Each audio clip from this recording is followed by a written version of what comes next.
Meu querido, abra sua Bíblia, minha amada, no livro dos Atos dos Apóstolos. Pronto, Daniel, era isso. Amém. Atos dos Apóstolos, capítulo 3.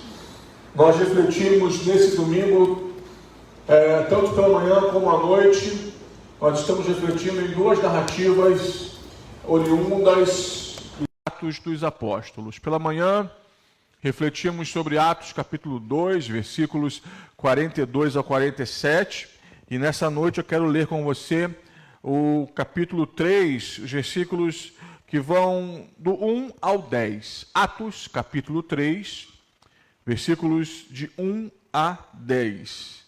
Abra a sua Bíblia nesse momento, acesse o seu dispositivo eletrônico, é importante que você tenha acesso à palavra do Senhor.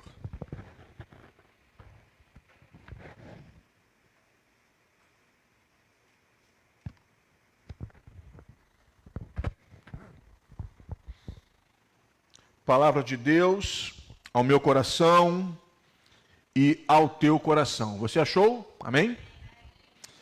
Pedro e João subiam ao templo para a oração da hora nona. Era levado um homem coxo de nascença, o qual punham diariamente à porta do templo chamada Formosa, para pedir esmola aos que entravam. Vendo ele a Pedro e João, que iam entrar no templo, implorava que lhe dessem uma esmola. Pedro, fitando-o juntamente com João, disse: olha para nós. Ele os olhava atentamente, esperando receber alguma coisa. Pedro, porém, lhe disse: não possuo nem prata nem ouro, mas o que tenho, isso te dou. Em nome de Jesus Cristo, o Nazareno, anda. E tomando-o pela mão direita, o levantou. Imediatamente os seus pés e tornozelos se firmaram. De um salto se pôs em pé, passou a andar e entrou com eles no templo, saltando e louvando a Deus. Viu-o todo o povo a andar e a louvar a Deus, e reconheceram ser ele o mesmo que esmolava assentado à porta formosa do templo, e se encheram de admiração e assombro por isso que lhe acontecera. Até aqui, meu querido e minha querida. Abençoa-nos, Pai, enquanto lemos a Tua palavra. E sabemos que a Tua palavra é alimento para a nossa alma, a Tua palavra é lâmpada para os nossos pés, a Tua palavra, Senhor, nos santifica. Então abençoa-nos e dá-nos o privilégio de recebermos o que Tens para nós nesta noite, pois assim oramos em nome de Jesus. Amém, Senhor. Este domingo, meus irmãos, estamos pensando em uma igreja que permanece, em uma igreja que prevalece, em uma igreja que persevera. Pela manhã, nós refletimos em 4 pilares que sustentam uma igreja sadia, saudável. Nós vimos lá em Atos 2, 42, que a igreja nascente em Jerusalém, aqueles irmãos perseveravam na doutrina dos apóstolos, na comunhão, no partir do pão e nas orações. E sobre esses pilares, nós pensamos nessa manhã. Se você não esteve conosco, o culto dessa manhã está em nosso Facebook. Você pode revisitar a mensagem a posteriori. Mas nessa noite eu quero pensar sobre o texto imediatamente subsequente àquele de Atos 2, 42. Porque se no ministério de Jesus os milagres tinham um papel preponderante, cada milagre tinha um aspecto de confirmação messiânica. Cada milagre de Jesus, e especialmente em João, e a comunidade joanina vai nos ensinar isso, que cada milagre de Jesus era como que uma semente, que apontava para o caráter de Jesus como Filho de Deus, como o Messias esperado, como aquele que era a encarnação da esperança do povo de Deus e a esperança das nações. Então os milagres tinham um caráter muito importante no ministério jesuano, mas quando e nós entendemos hoje que a igreja nasce historicamente com a descida do Espírito Santo. Atos 2, quando o Espírito Santo é derramado sobre a igreja, ali então nós vemos o nascimento desta verdade e realidade chamada Igreja de Jesus. Então, hoje pela manhã refletimos sobre alguns contornos dessa comunidade e a partir, irmãos, do capítulo 3, o autor dos Atos dos Apóstolos vai nos conduzir e começar a nos conduzir em torno de alguns momentos miraculosos, cruciais, importantes, agora na história do corpo de Cristo, da igreja. Jesus não está mais presente no mundo corporeamente, mas Jesus está presente no mundo através da sua igreja, igreja que é movida pelo seu Espírito, igreja que é corpo de Cristo.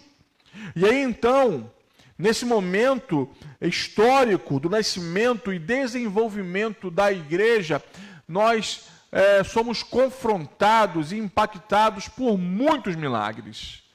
Ações extraordinárias, grandiosas de Deus por intermédio de seu povo. E é muito importante quando nós começamos a enxergar esses milagres e inauguramos essa fase a partir de Atos 3, porque é um texto emblemático. Eu disse pela manhã e repito agora à noite que o cristianismo não existia de fato aqui historicamente. O grupo de discípulos era um grupo que emergia de uma realidade judaica. Eles não tinham a intenção de criar, institucionalizar o cristianismo, eles queriam apenas seguir Jesus. Eles queriam apenas compartilhar a mensagem do Evangelho, eles queriam apenas viver para a glória de Deus, eles queriam apenas ser testemunhas. Porque vimos isso hoje de manhã, a promessa de Jesus qual era? Fiquem em Jerusalém, esperem a descida do Espírito Santo, esse outro amigo que eu vou enviar, como falei pela manhã, esse Paráclitos, e então quando o Espírito Santo for derramado, vocês serão minhas testemunhas em Jerusalém, Judéia, Samaria e até os confins da terra. E aqui o Espírito já havia descido sobre a comunidade dos discípulos, eles estavam cheios do Espírito, batizados no Espírito, e então movidos por esse Espírito para viver para a glória de Deus e serem testemunhas do poder e mensagem de Jesus. Era somente isso que eles queriam. Mas o texto bíblico e a narrativa dos Atos dos Apóstolos vai nos mostrar, meus irmãos, que em certo momento esse grupo de discípulos vai crescendo, porque tudo que é vivo cresce, a igreja está nesse mundo para conquistar muitas vidas, e chega um ponto nos Atos dos Apóstolos que a igreja é vista como aqueles que estavam alvoroçando o mundo. Por quê? Porque a mensagem de Jesus e o poder do Espírito, através dessa comunidade, impactava as nações. Eram pessoas curadas, pessoas libertas, conversão em massa, batismo em massa, vidas transformadas, influência desses salvos e salvas na sociedade, na comunidade. Eles tinham tudo em comum. O texto vai nos dizer que Deus ia acrescentando pessoas a essa comunidade. Os não crentes olhavam para a comunidade de fé e se admiravam e diziam: vejam que gente boa, que público especial, nós queremos participar desse mover. Interessante, meus irmãos, que hoje, pleno século 21, muitas vezes a igreja é vista e cabe a nós refletir como nós somos vistos pela sociedade. E não é pela nossa fidelidade ao Senhor muitas vezes, mas por alguns comportamentos que a igreja como instituição tem, que os não crentes olham e dizem: Não quero ser parte deles. Mas no texto dos Atos dos Apóstolos, a sociedade olhava para o grupo dos discípulos e dizia: nós queremos ser como eles. A minha oração nessa noite é que todos nós que aqui estamos saiamos daqui inspirando pessoas para olharem para nós e desejarem ser como nós, apenas seguidores de Jesus. Posso ouvir o teu amém, querido? Glória a Deus por isso. Mas aí então chegamos em Atos 13, Pedro e João, principais lideranças na comunidade nascente em Jerusalém. Eles estão, como disse, dentro da realidade judaica, eles estão indo ao templo para a oração.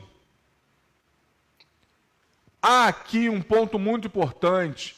Nós vimos pela manhã que a igreja em Jerusalém era uma comunidade perseverante, inclusive em oração, desenvolvendo uma espiritualidade profunda. E aqui, mais uma vez, vemos Pedro, o principal líder dessa comunidade, junto com João, indo ao templo para a oração, para buscar ao Senhor, tal qual nós estamos aqui.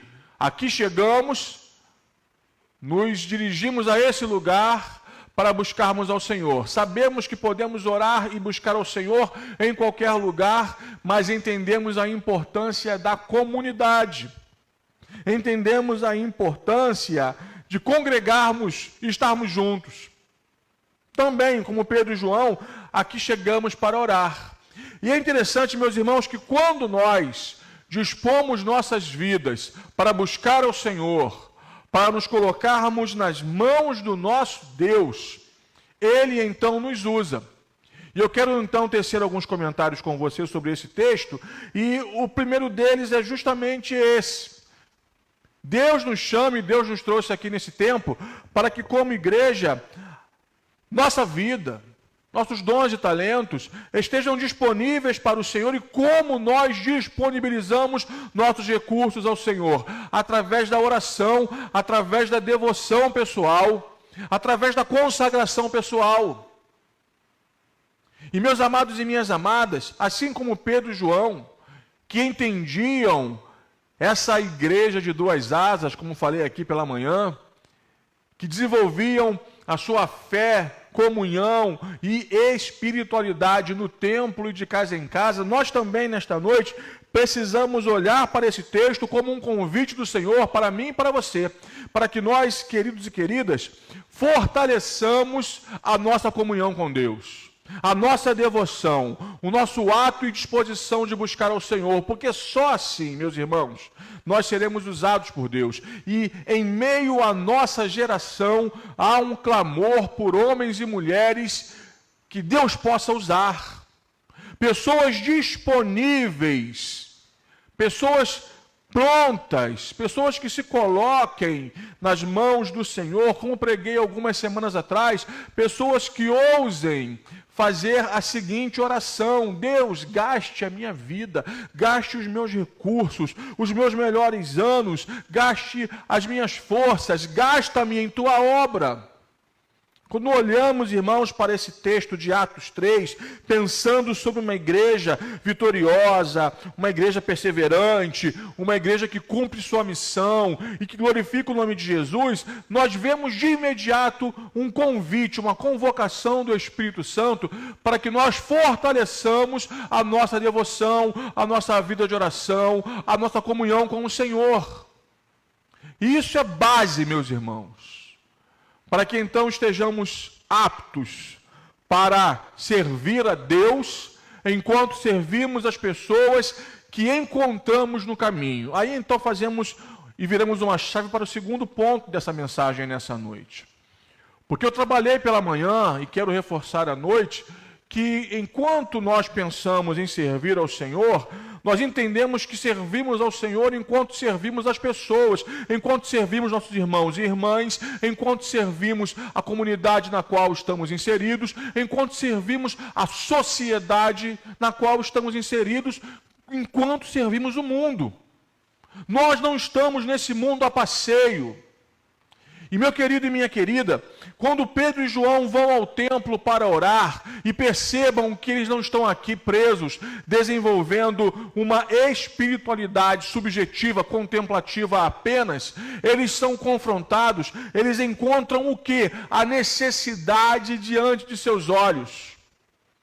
Havia, meus irmãos, na entrada do templo, alguém que precisava da graça do Senhor. Quero dizer a você nessa noite, meu querido e minha querida, que o mundo precisa da graça do Senhor. A igreja, meus irmãos, é um presente de Deus para os povos.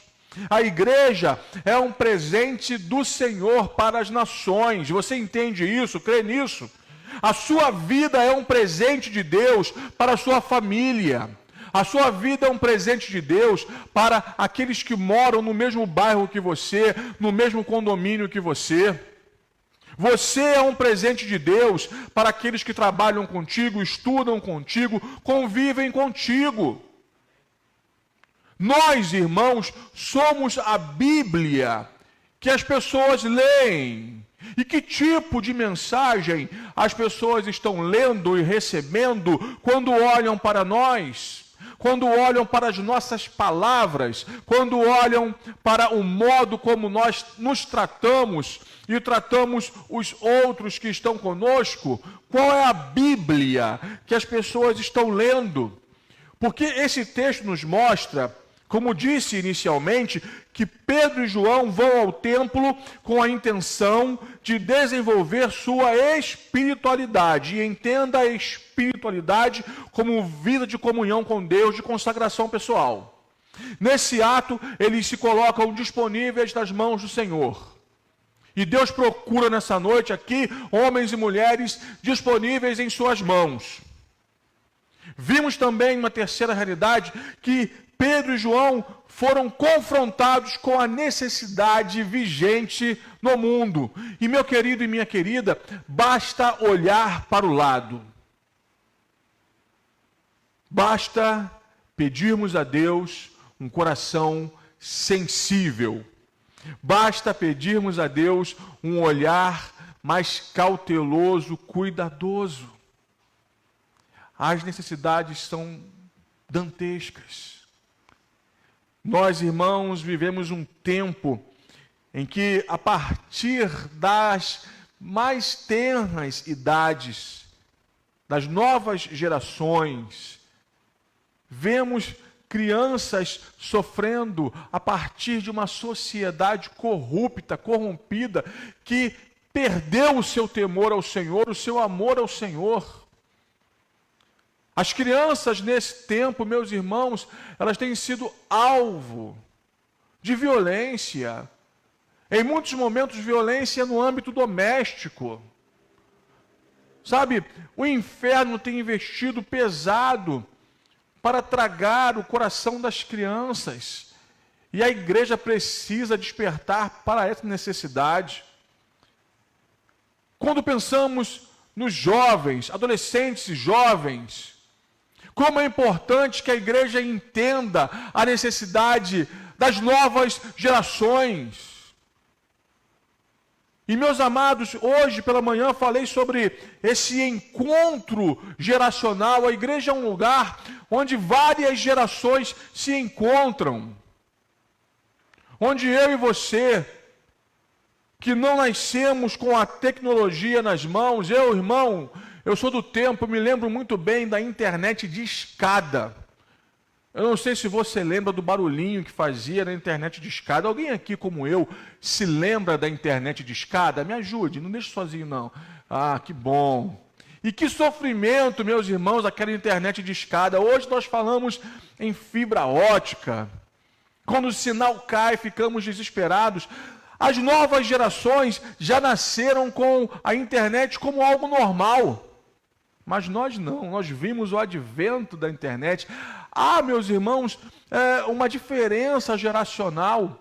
E precisamos entender, quando olhamos para essas novas gerações, que há um clamor, há necessidade. A igreja é um lugar para as novas gerações. A igreja é um lugar, meus irmãos, em que as crianças se sintam bem, onde os jovens, adolescentes sejam felizes e se encontrem como pessoas, como indivíduos. Mas também, meu irmão e minha irmã, nós vivemos um tempo no qual as famílias estão desmoronando. Ataques à família. Alguns valores que antes para nós eram consolidados, hoje são relativizados, esvaziados. A família tem sofrido, e a família cristã também tem sofrido muito. A nossa sociedade tem tentado nos convencer de que a família não é tão importante assim, mas a família é a base da sociedade. E eu falei ontem no encontro que tivemos aqui, quando a igreja tem famílias fortes, ela é forte também. Famílias fortes, igreja forte. E o inferno, meus irmãos e minhas irmãs, é inteligente, estratégico. Qual é a estratégia do inferno? Esvaziar as famílias, enfraquecer as famílias. Há também essa necessidade. E quando falamos em família, meus irmãos, temos que ampliar o nosso olhar, porque os sóis também são família. Viúvos, divorciados, solteiros. E o que não dizer de nossos idosos?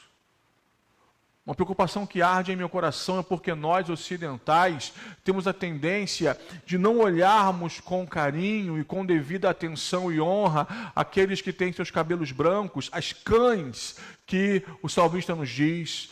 As necessidades são as mais variadas possíveis. E a igreja está nesse mundo para atender às necessidades das pessoas. E aí então chega um momento em que Pedro e João se encontram com este homem coxo.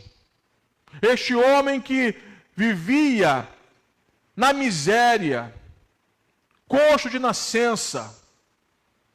Todos os dias era arrastado, trazido pelo favor alheio, colocado ali para suplicar por moedas, por esmolas, vivia de esmolas, vivia da pena, e pena não é misericórdia. Uma vida miserável, uma vida destruída, massacrada. Meus irmãos, Deus tem nos dado oportunidades diárias de encontrarmos com pessoas que foram massacradas pela vida. Pessoas sofridas. Talvez enquanto eu falo aqui, você lembre de alguém que você ama e que precisa muito da graça do Senhor. E aí então o texto se desenrola, porque quando Pedro e João se encontram com o homem, ele implora por esmolas. E o reino de Deus não é lugar de esmolas, irmãos e irmãs. Deus é generoso para conosco. Deus não nos deu migalhas. Deus não nos deu esmola. Deus nos deu o seu melhor, a saber, o seu único Filho, o Senhor Jesus. Você entende o que eu digo nessa noite? E aí então aquele homem, massacrado pela vida, pede uma esmola. E a palavra de Pedro para ele é muito contundente e precisa nos inspirar. Porque, primeiramente, Pedro diz no versículo 4, olhe para nós. Volte sua atenção para nós. E, meus irmãos, há hoje uma necessidade muito grande de que a igreja volte a ter coragem de dizer para o mundo, olhe para nós. Por quê? Não porque o benefício, o milagre sejam oriundos de nossas mãos, mas porque Jesus vive em nós. E nós somos seus seguidores, seus imitadores. Em alguns momentos, as palavras de Paulo, o apóstolo, são mal entendidas. Sede meus imitadores, como eu sou imitador de Cristo. Mas, meus irmãos, hoje, a igreja precisa recobrar essa coragem, essa ousadia. Dizer para o mundo, olhe sim para nós, olhe para a igreja. Porque quando o mundo olha para a igreja, ele precisa ver a glória, o brilho e a beleza do Cristo ressurreto. Amém, irmãos? Nós somos a comunidade do ressurreto. Nós somos a comunidade de Jesus, nós somos a comunidade do Nazareno, e nós precisamos repetir seus atos, sua palavra, exalar seu perfume, inspirar o mundo, para que o mundo volte a ter esperança. E o inimigo de nossas almas lançou algumas sementes e proliferou algumas ideias que não são consoantes à palavra de Deus. Frases do tipo: não olhe para mim, olhe para Jesus, porque Jesus é perfeito e eu sou imperfeito. Frases do tipo: olha, eu posso até ajudar, mas assumir um papel de proeminência, de liderança, de influência, não. E isso, meus irmãos, é falsa humildade. Isso, meus irmãos, é covardia travestida de humildade cristã. Porque o chamado de Deus para nós, e Atos capítulo 3 nos mostra isto, é que sejamos uma comunidade que tenha coragem de dizer para o mundo: olhe para nós. Porque nós andamos com Jesus, nós seguimos a Jesus, nós buscamos a Jesus, nós servimos a Jesus e nós conhecemos o Senhor Jesus. Pedro disse: olha para nós. E o coxo, com seus olhos voltados para eles, aguardando esmolas. E Pedro fala esta frase que é para nós emblemática. Não possuo nem prata, nem ouro, mas o que eu tenho, isso te dou. Em nome de Jesus Cristo, o Nazareno, anda!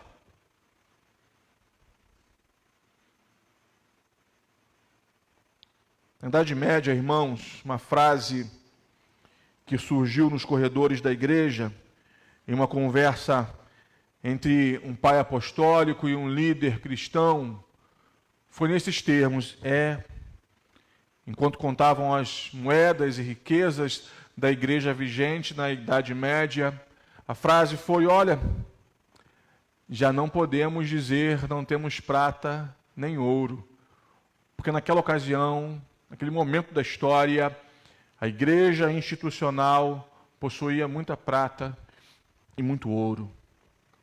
Mas aquele pai apostólico disse: é verdade, mas também já não podemos dizer em nome de Jesus Cristo, levante e anda. Porque naquele momento, meus irmãos da história, a igreja havia perdido a sua autoridade, a sua identificação com o Cristo.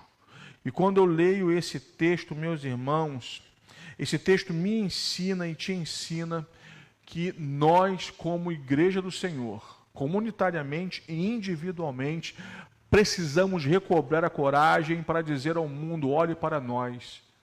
Recobrar a coragem para dizer aos nossos entes queridos: olhe para nós, eu sou seguidor de Jesus, eu sou discípulo de Jesus. Olhe para nós, olhe para mim. Isso, meus irmãos, pressupõe intrepidez, autoridade espiritual. E a autoridade espiritual só se vive quando nós fazemos o que Pedro e João estavam fazendo no início do capítulo 3, orando, buscando ao Senhor. Olha para nós. E aí então, não tenho prata, não tenho ouro, não tenho esmolas, mas o que eu tenho eu te dou: a vida de Jesus fluindo em mim. Levanta e anda. E o texto diz, meus irmãos, que aquele homem tomado pela mão por Pedro e João se levantou. Imediatamente os seus pés, tornozelos se firmaram e ele entrou porta adentro do templo, saltando, louvando a Deus. Todos ficaram impactados. Esse é o ex-coxo. Nós o conhecíamos por esmolar junto à porta formosa, e ele agora está entre nós, andando, firmado em seus joelhos, em seus tornozelos, em seus pés, louvando a Deus. Por quê, meus irmãos? Quando a igreja entende o seu caráter de agência proclamadora do poder de Jesus, ela promove transformação de vidas. Não há outra razão para a igreja estar nesse mundo, se não promover transformação de vidas. Nós proclamamos em nossas campanhas missionárias no último ano, Jesus transforma. E é muito importante quando lemos esse texto, porque quando Pedro diz, o que eu tenho, isso eu te dou, o que ele estava dizendo? A experiência com o Cristo que eu tive transformou a minha vida, e eu agora compartilho essa mesma experiência e esse mesmo poder com você. O que ele fez por mim, ele pode fazer por você. E eu gostaria muito que você pensasse nessa noite sobre o que Jesus fez na tua vida, de onde Ele te tirou. Qual foi a realidade que Ele tocou com poder e graça? Tocou-me, sim, Jesus tocou-me, e de paz encheu o meu coração, nos diz o antigo hino. Como foi a tua experiência com Jesus? O que Ele fez na tua vida, meu irmão e minha irmã? Porque os anos de convivência eclesiástica nos fazem esquecer o que Deus fez por nós, nos fazem esquecer de onde o Senhor nos tirou. Pedro sabia muito bem o que Jesus tinha feito por ele, os milagres que ele viu Jesus realizar. Até mesmo o milagre, quando Jesus cura a sogra de Pedro. Algumas más línguas dizem que foi porque Jesus curou a sogra de Pedro, que Pedro, a posteriori, o negou. Eu não acredito nisso, irmãos. Eu não acredito nisso. Mas, inclusive, curar a sua sogra, um milagre em sua casa. Jesus cura a sogra de Pedro.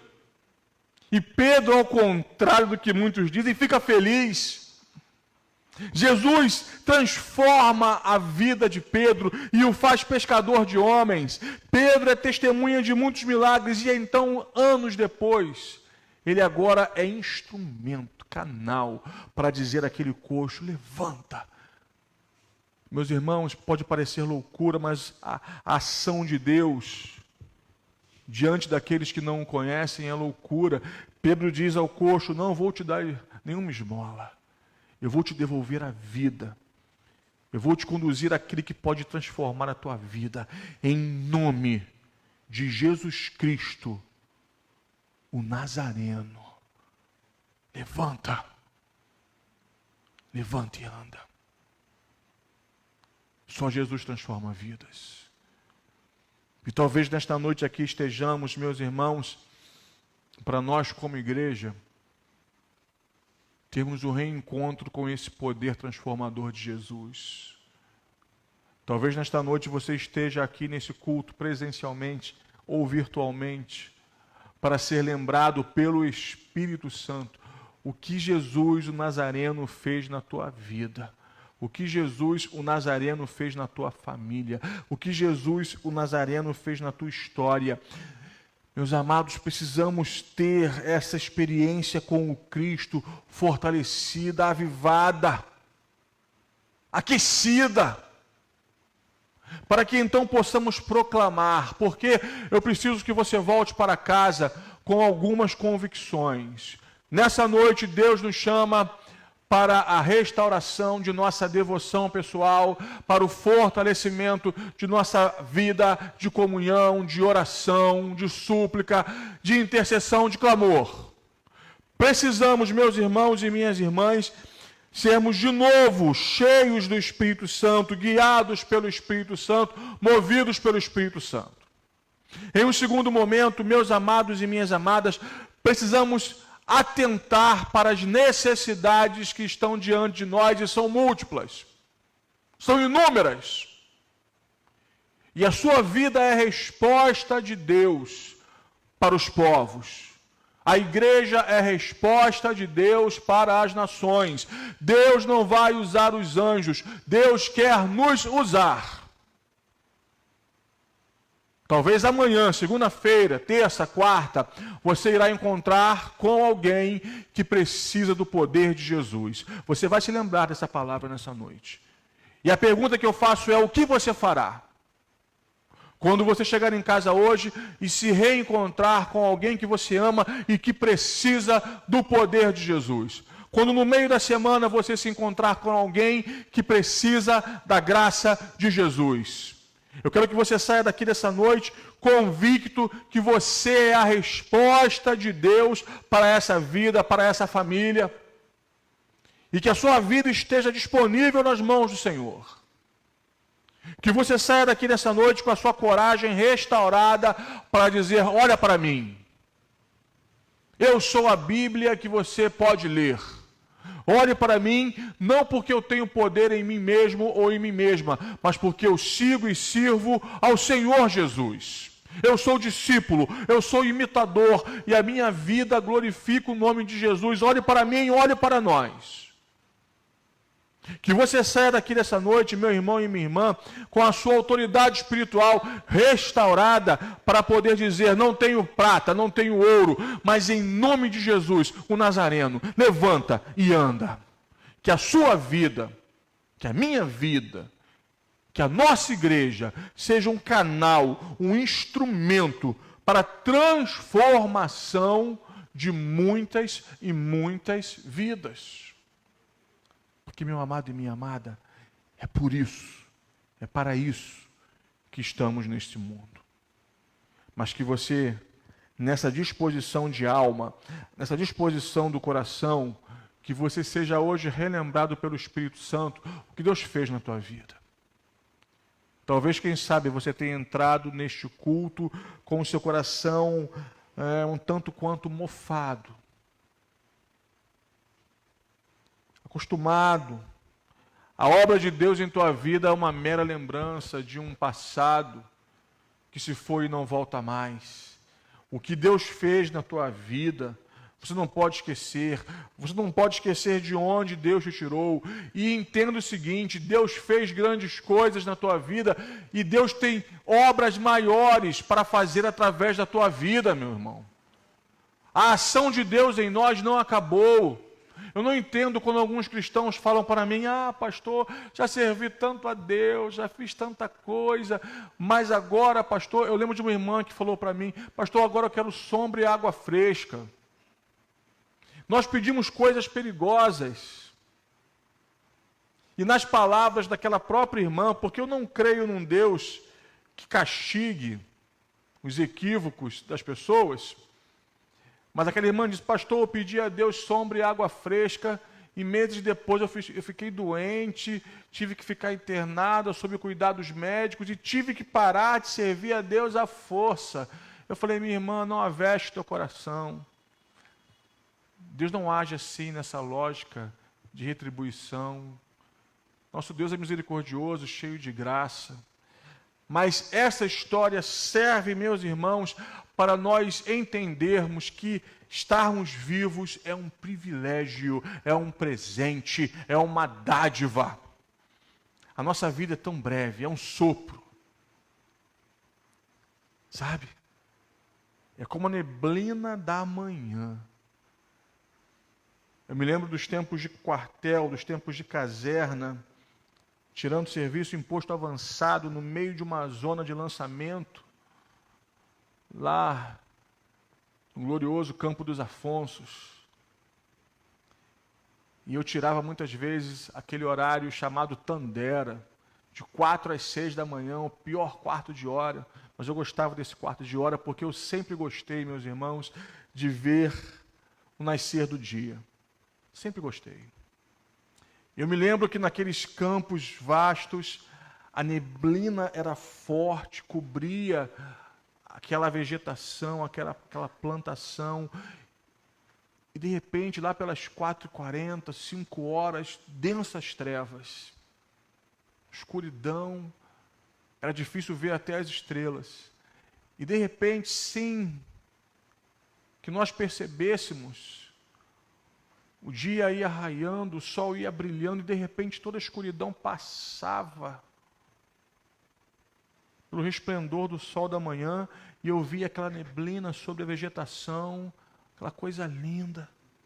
E de repente aquela neblina se desfazia, e quando menos eu esperava, era dia perfeito, sol quente, chegava a rendição, eu voltava para o descanso. E a palavra de Deus nos diz que a nossa vida é assim, como a neblina. e nós nos comportamos como se fôssemos eternos nesse mundo. Não somos. Somos peregrinos, irmãos. Somos forasteiros, estamos aqui de passagem, estamos aqui em missão, estamos aqui porque somos presentes de Deus para esse mundão todo. Deus quer usar a tua vida. Não desperdice tua vida, não desperdice seu tempo, não desperdice seus dons e talentos. Não deixe teu coração azedar, não deixe tua fé esmorecer, não deixe tua espiritualidade arrefecer. Volte a dizer para as pessoas: olhe para mim, eu não tenho prata, eu não tenho ouro, mas eu conheço Jesus Cristo, meu Senhor, e no nome dele eu te digo, levante e ande, que Ele transforme a tua vida, porque um dia Ele transformou a minha vida e tem poder para transformar a tua também. Quando nós fizermos isto, meus irmãos, nós veremos o milagre de Deus através de nossas vidas, mudando histórias, mudando a história de famílias, restaurando e salvando as crianças, salvando os adolescentes, os jovens, para a glória de Jesus. Você crê nisso? Que Deus te abençoe grandemente. Leve hoje essa palavra em teu coração. Enquanto os irmãos da música se reaproximam para adorarmos ao Senhor, eu te convido a ficar de pé no teu lugar, para nós adorarmos a Deus. Eu quero que você, enquanto adora o nome de Jesus, você pense no que você ouviu nessa noite. Você coloque tua vida diante do Senhor. Logo após, nós oraremos, encerrando esse encontro nesta noite de domingo.